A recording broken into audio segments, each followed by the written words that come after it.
దానికి మేమంతా హర్షిస్తున్నాం. మా నాయకులు మాజీ ముఖ్యమంత్రి వర్యులు జగన్మోహన్ రెడ్డి గారు ఎప్పుడూ పేదల పక్షానే నిలిచినారు. వైద్య విద్యార్థులు ఈ రోజు వాళ్ళ భవిష్యత్తు కోల్పోకుండా ఏదైతే ఆనాడు ఆయన 17 కాలేజీలు మెడికల్ కాలేజీలు తీసుకొని వచ్చినారు, అలాగే దాంట్లో 7 మెడికల్ కాలేజ్ పూర్తి చేసేసినారు.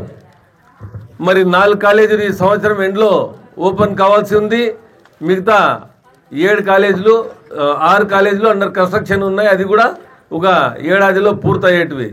దానికి కూటమి ప్రభుత్వం తూట్లు పొడిచి పీపీపీ ద్వారా పెద్ద పెద్ద కార్పొరేట్ హాస్పిటల్స్కి బడా బాబులకి కట్టబెట్టే యత్నం చేస్తుంది. దానికి మేము వైఎస్ఆర్సీపీ పార్టీ తీవ్రంగా వ్యతిరేకిస్తుంది.